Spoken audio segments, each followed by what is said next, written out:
Today we take you to Brooklyn to talk to Alice Cohen about her new album, Moonrising. Alice has been making music since the 1980s, first with the Velves, then with Die Monster Die, and now on her own. Moonrising was made during the pandemic, and while Alice was commuting from New York to Philadelphia to care for her terminally ill father. Veins of rubies lie across your throat. Saber-tooth venom, find the antidote. I was taking care of my dad, not taking care of him so much as just helping him out as he got older. And then towards the end of 2019, he passed away kind of suddenly and a little bit unexpectedly, although he was older. And that was a heavy thing. So some of the songs were written, even though it was kind of started before that whole year. A lot of the songs were written while I was taking care of him and kind of going back and forth between New York and Philly. And he was a musician as well. So finding time to sit down in his studio and come up with ideas and just song. And then the pandemic came, and then my dad passed away. And then the pandemic came like right after that. So it was sort of just a heavy time. Right. And, but there was nothing really except sit down and record the rest of the record. So where I would have been recording, more with the guys and the band, I kind of went back to my, patching it together myself, where I played most of the instruments, and then Dave and Adrian contributed parts online, sent me their parts. And then, didn't really get to record with the other guys so much because, I thought I would do sort of a live band situation, but it just didn't work out that way for this one. So it was a pretty solitary process. And then, everybody's had to kind of rethink how they do things these days because being forced into this situation. So did it change? How much do you think it changed the way the record sounds by the way that you were forced to work? I'm pretty used to recording by myself, so I've done that for a long time. That part really wasn't that different. Maybe just that I had a little more experience at it by this time. Right. And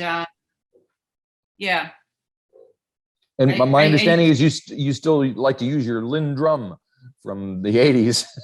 Yeah, I have an old Linn drum I've had all this time. And then my dad had a Yamaha drum machine that he gave me. So I had these two 80s drum machines, mostly the Linn, but I use the Yamaha on a few.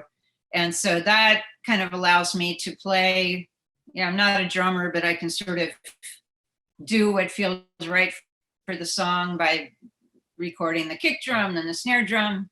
Kind of a ridiculous process, but it works for me. And and I hired a good mixer to kind of help me comb everything out and just mix it. There was nothing really had to be adjusted too terribly in the drums, but it's got a live feel because it literally is being played live rather than programmed. Right. So the album kicks off with a tune called Wild Wolf, and there's a video with it and all that. Why is that at the top of the record? Breaking up into the new horizon, slick back, dressed in black, waiting for the words to say. And I can taste the new dawn, 8-track Cadillac cruising through the Milky Way. I played around with the sequencing quite a bit, but I think I just liked the kind of hard hitting, the fact that it just opens with the drums and it's kind of sparse and kind of pulls you in. It's like one of the more rockin' tunes on the album. So I kind of wanted to move in a little bit more rock direction than the last one, which was like maybe a little more dancey, disco-y, R&B-ish. All those are parts of my influences, but somehow I wanted to just have it a little more guitar heavy this time around. So I noticed I accomplished that, but that's kind of what I was going for. Gotcha. I noticed there's a line in it, something about cruising the Milky Way, and it's called, the album is called Moonrising, and there's a lot of stuff going on with, I don't know if you're familiar or aware of the photos coming in from deep space and all that. Are you interested in all that stuff? Absolutely. Well, that was another thing. You know, my dad worked in this. He was a musician, but he worked in the space program in the Right. 60s.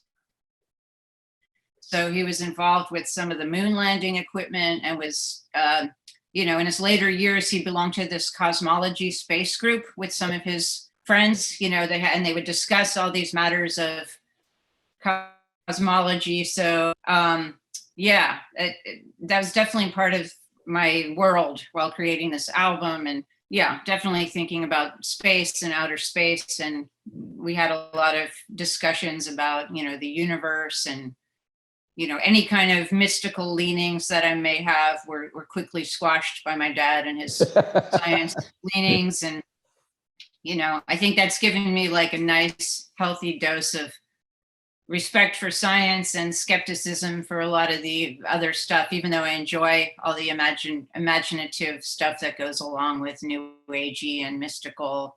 Right. That's an inspiration for me too, but I always temper it with the scientific, you know, that stuff is fascinating. Keep it balanced. Yeah, and the universe, the scientific universe stuff is fascinating. And I think it relates to music, you know, music of the spheres, all that, you know.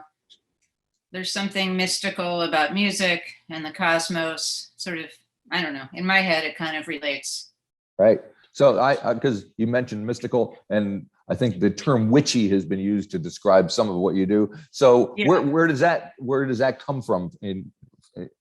Where did you get hooked, you know, interested in that?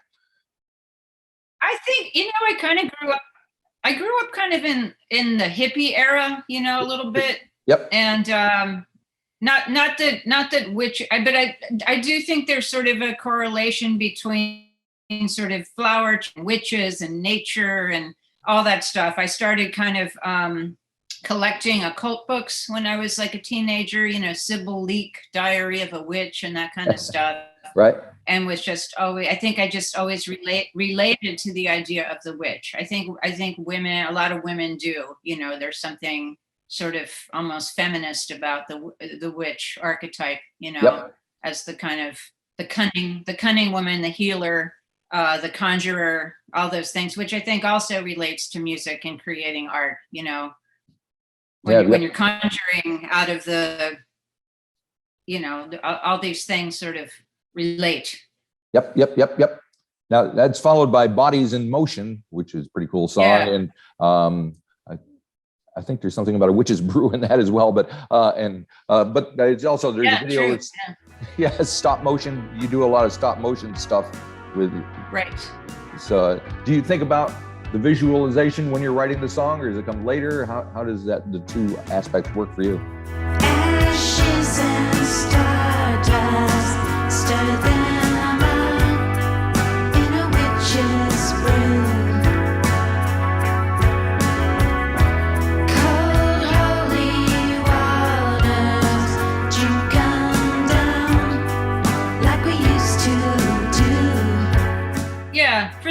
For the stop motion stuff, usually I just, you know, I might have a phrase that is just very visual and they'll start to get ideas, you know, so that's how I do that.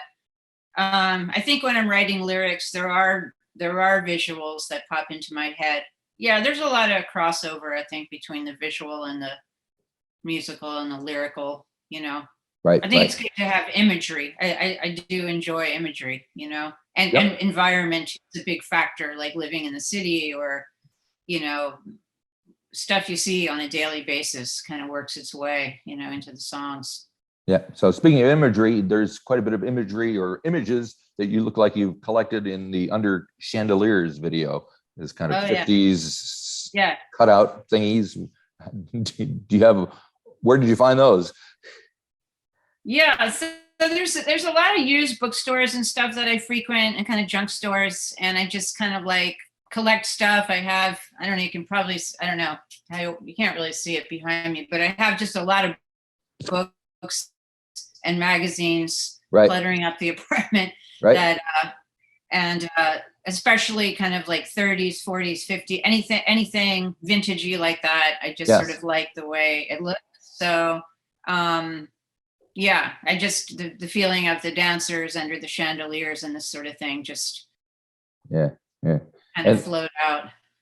I like the use of the flute, especially in under chandeliers, very kind of soothing. So what would bring, because you could, there's all sorts of instrumentation and sounds you could be using these days. You have access, anybody has access to anything. What draws you to those sounds? The woodwinds. Which ones are you talking about now? The flute, you said? Yeah, I think there was a flute in Under Chandeliers. I think that's Dave playing. Well, so Dave, my bandmate, is an excellent flute and sax player, and I kind of just give him free rein. I mean, sometimes we work out parts, but I mean, in this case, he kind of just went off on his own and, added these parts and sent them to me, and they just worked really well.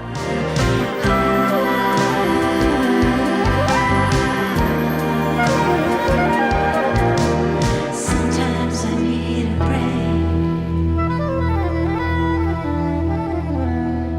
I just let him kind of do his thing, He's kind of a master at that stuff.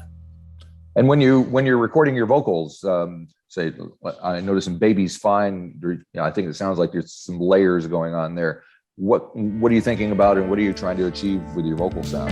Baby's fine, hanging on Broadway and Vine, with the junkets of wine.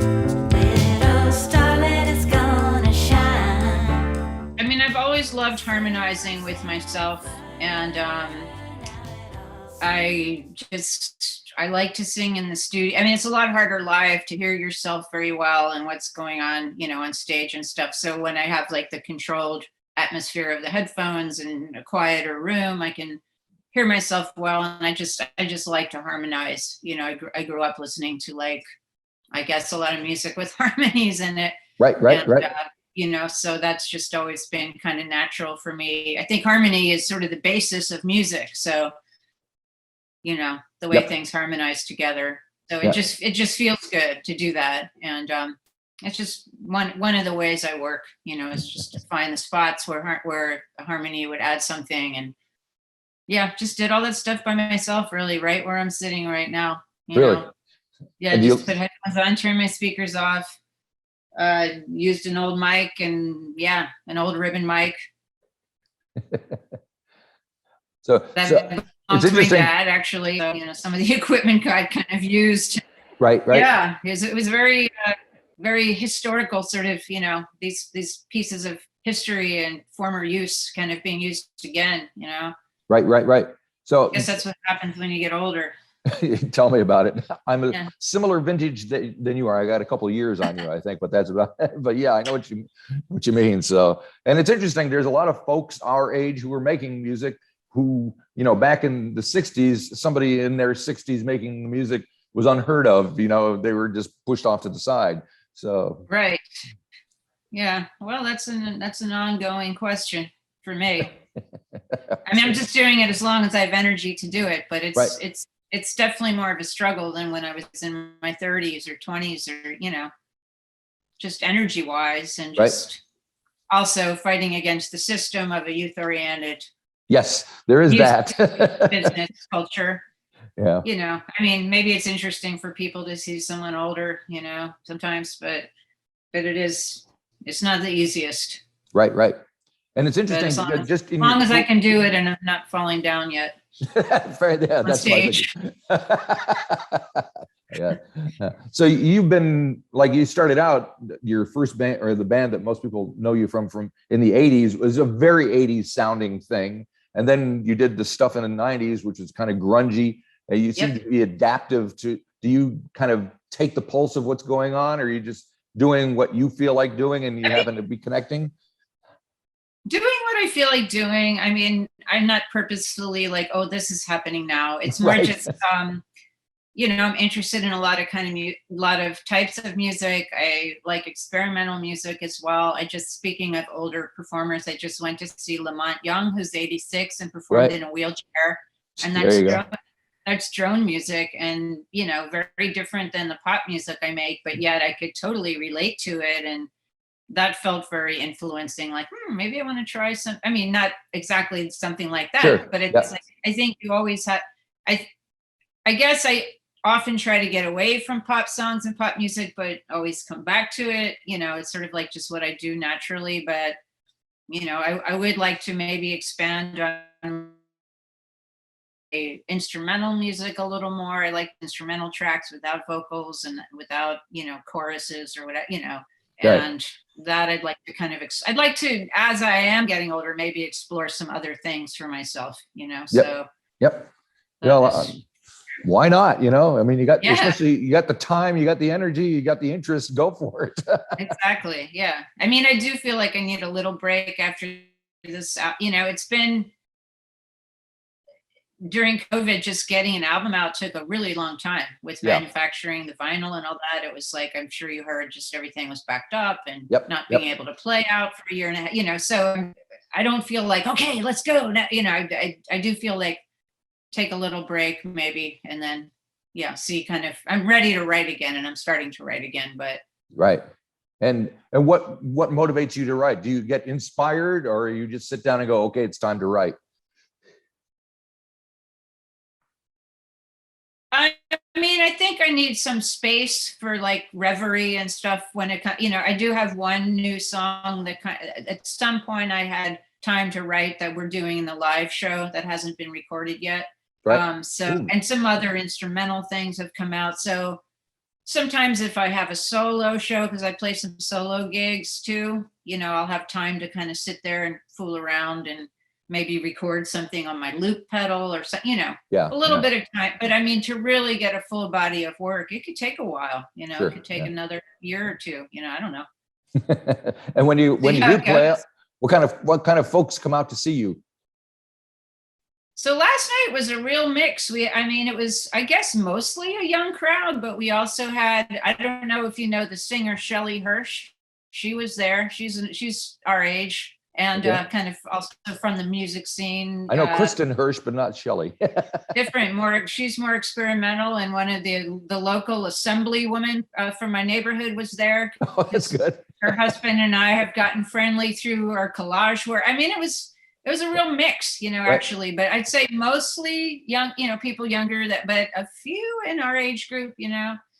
and just a real night, after not socializing so much or going to so many shows, it just felt great to hang out. Yep. And the first act was a friend of mine who did a sound color bath. So it was very calming.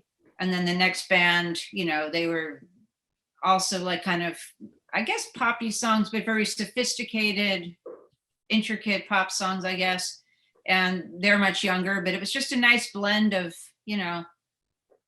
just fun to kind of interact with the younger generation.